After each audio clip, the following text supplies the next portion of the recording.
Bismillahirrahmanirrahim. Assalamualaikum warahmatullahi wabarakatuh. Selamat datang di kuliah online pada materi prinsip manajemen. Pada pertemuan kali ini kita telah memasuki bab ke-8 yang akan membahas mengenai dasar-dasar kepemimpinan. Tujuan pembelajaran pada pertemuan kali ini yaitu untuk menjelaskan definisi kepemimpinan, menjelaskan pendekatan studi kepemimpinan, menjelaskan fungsi-fungsi kepemimpinan, dan menjelaskan macam-macam gaya kepemimpinan. Kita mulai dengan definisi kepemimpinan. Jadi Stoner mendefinisikan pemimpin sebagai kepemimpinan manajerial, yaitu proses penghargaan dan pemberian pengaruh pada kegiatan-kegiatan dari sekelompok anggota yang saling berhubungan tugasnya.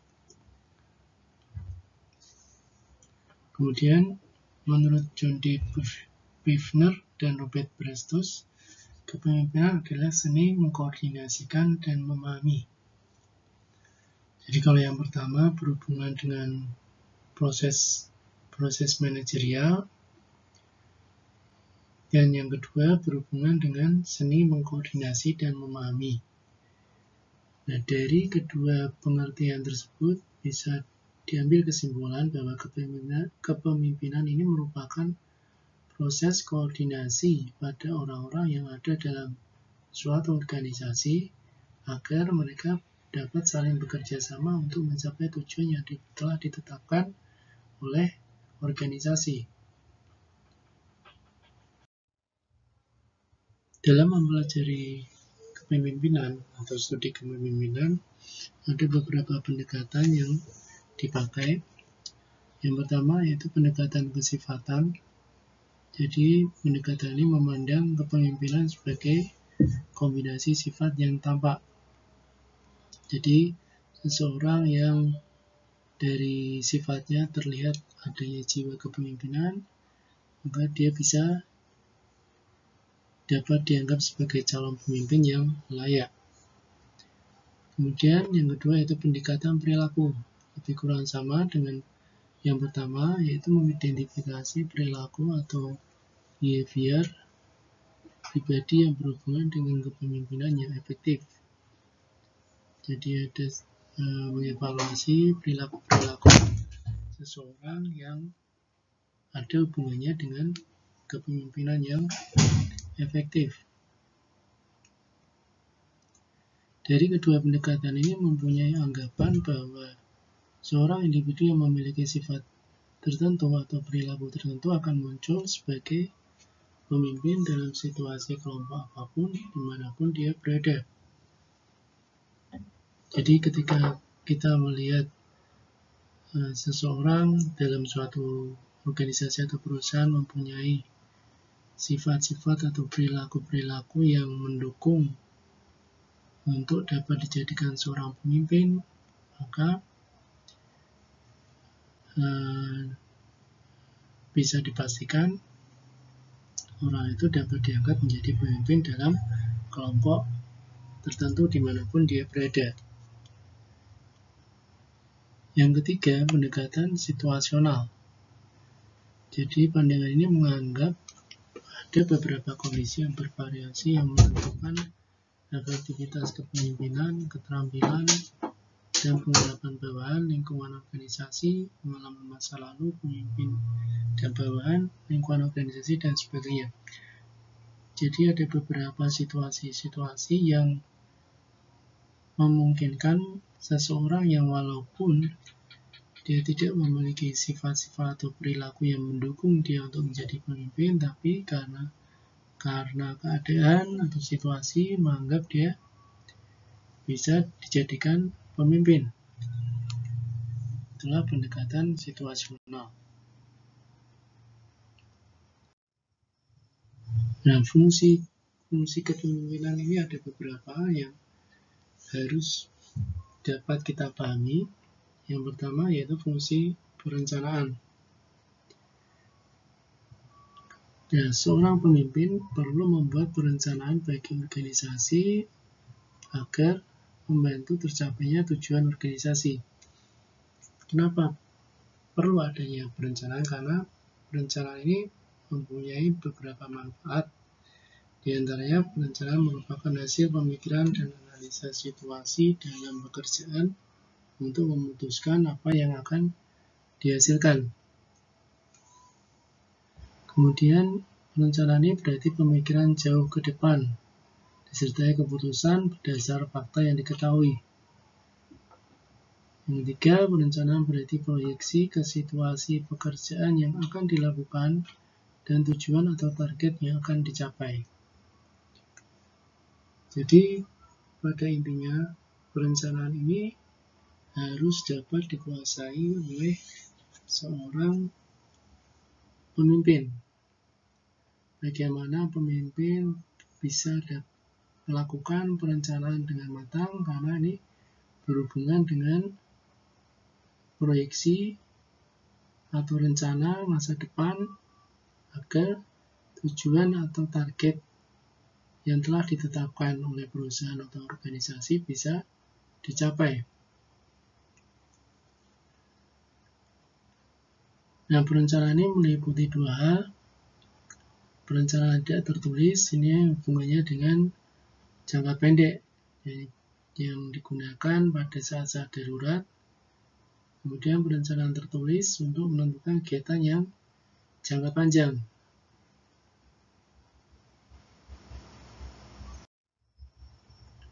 Kemudian fungsi yang kedua yaitu fungsi memandang ke depan. Jadi seorang pemimpin senantiasa harus berpikiran jauh ke depan, berarti akan mampu mendorong apa yang akan terjadi serta selalu waspada terhadap kemungkinan. Jadi ketika seorang pemimpin bisa mengantisipasi atas apa yang akan terjadi di masa depan atau memprediksikan apa yang mungkin terjadi di masa depan, dia bisa membantu perusahaannya atau organisasinya supaya tetap bisa bertahan dalam segala kemungkinan yang bisa saja terjadi, yang mungkin bisa mengancam keberlangsungan perusahaannya. Jadi hal ini memberikan jaminan bahwa jalannya proses pekerjaan ke arah yang dituju akan bisa dapat berlangsung terus-menerus tanpa mengalami hambatan dan penyimpangan yang merugikan. Pemimpin harus peka terhadap perkembangan situasi baik di dalam maupun di luar organisasi sehingga mampu mendeteksi hambatan yang muncul baik yang kecil maupun yang besar.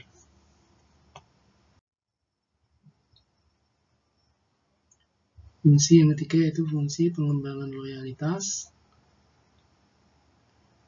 Jadi, mengapa loyalitas ini penting? Jadi, pengembangan kesetiaan ini tidak saja di antara pengikut, tapi juga untuk para pemimpin tingkat rendah dan menengah dalam organisasi. Jadi, bagaimana seorang pemimpin bisa dapat setia pada perusahaannya, pada organisasinya, ataupun pada atasannya. Jadi tidak hanya bawahan saja yang harus loyal, tapi pemimpin pun juga harus mempunyai jiwa loyalitas yang tinggi. Untuk mencapai kesetiaan ini, seorang pemimpin harus memberi teladan baik dalam pemikiran, kata-kata, maupun tingkah laku sehari-hari yang menunjukkan kepada anak buahnya bahwa pemimpin tidak pernah mengingkari dan menyeleweng dari loyalitas. Jadi seorang pemimpin bagaimana dia bisa menanamkan atau bisa bertindak sebagai role model yang baik bagi anak buahnya. Ketika dia ingin anak buahnya untuk bisa loyal terhadap dia, dia pun juga harus menunjukkan bahwa dia pun bisa loyal terhadap organisasi yang dipimpinnya.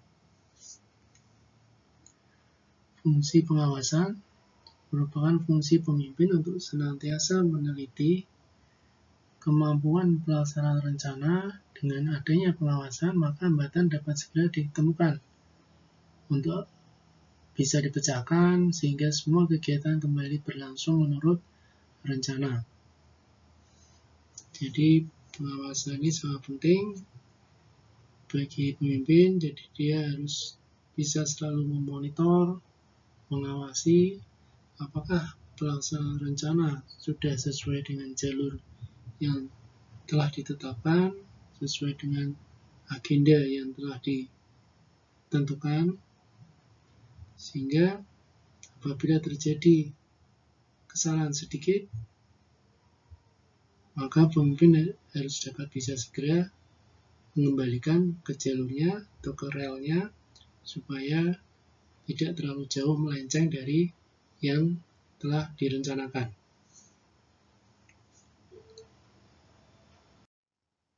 Yang kelima yaitu fungsi kepemimpinan, fungsi mengambil keputusan atau pengambilan keputusan. Jadi fungsi ini merupakan fungsi kepemimpinan yang tidak mudah dilakukan. Oleh sebab itu banyak pemimpin yang menunda untuk melakukan pengambilan keputusan.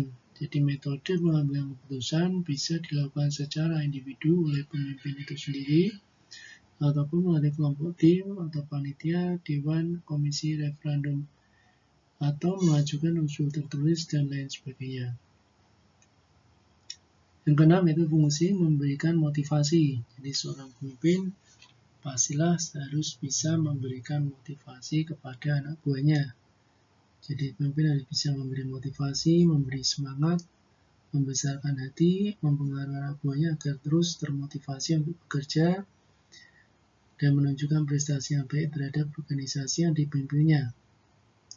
Kemudian, seorang pemimpin dalam memberikan motivasi juga harus bisa menerapkan sistem reward and punishment, memberikan anugerah berupa ganjaran, hadiah, pujian, atau ucapan terima kasih sangat diperlukan bagi anak buahnya sebab mereka merasa bahwa hasil jerih payah mereka dihargai atau diperhatikan oleh pemimpinnya. Begitu juga apabila sebaliknya mereka melakukan pelanggaran atau tidak taat pada aturan yang telah ditetapkan pemimpin, maka harus ada punishment atau pemberian hukuman yang jelas.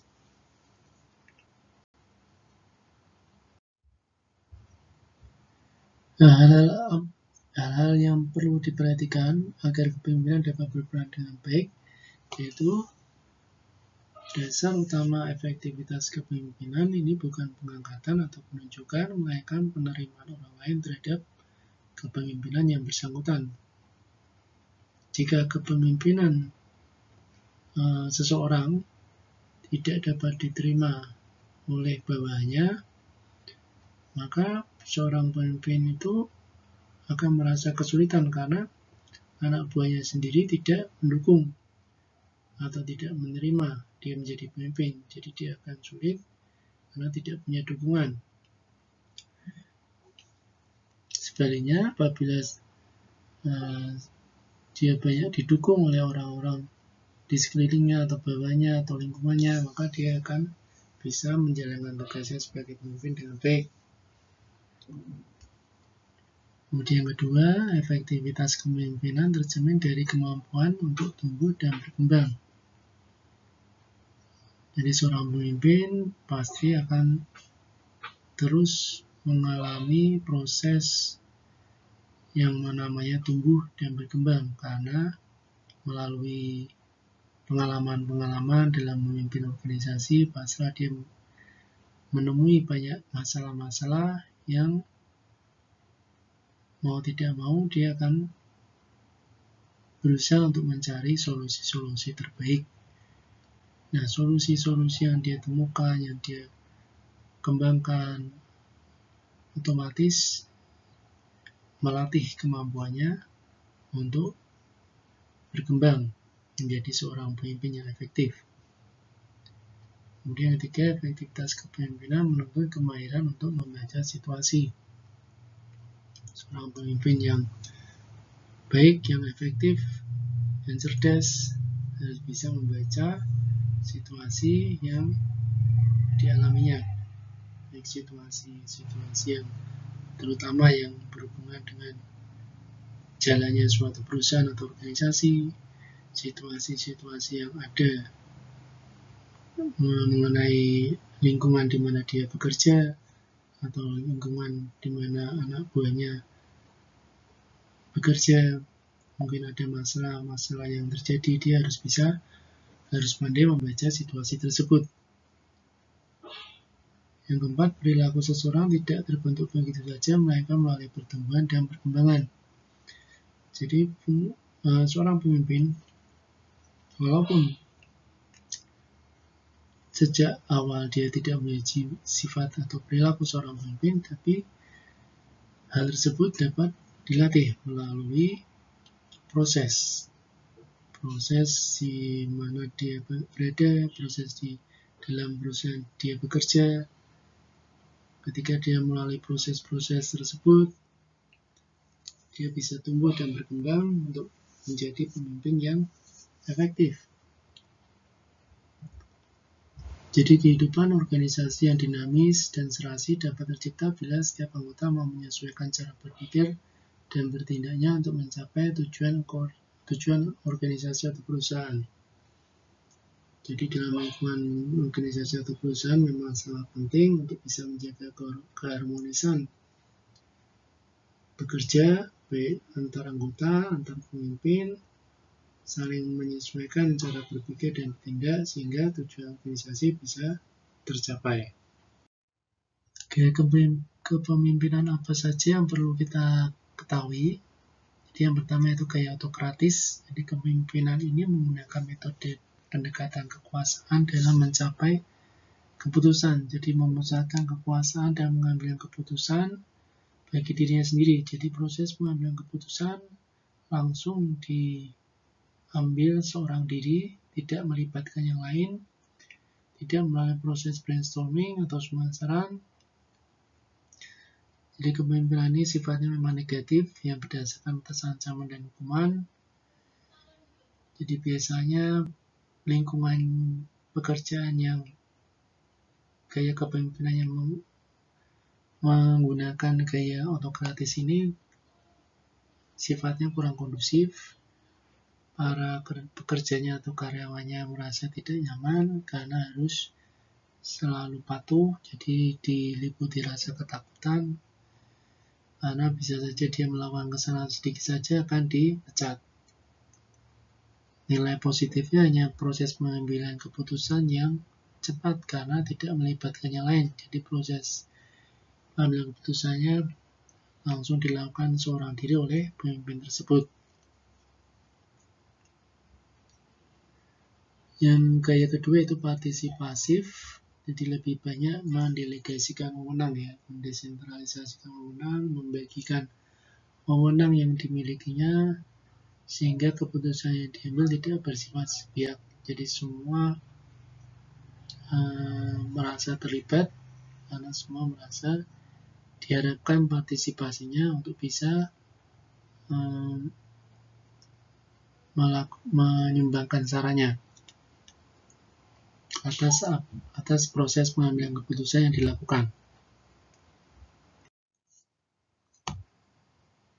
Yang ketiga yaitu gaya kepemimpinan demokrasi. Itu gaya ini juga sangat familiar karena negara kita juga menggunakan sistem demokrasi.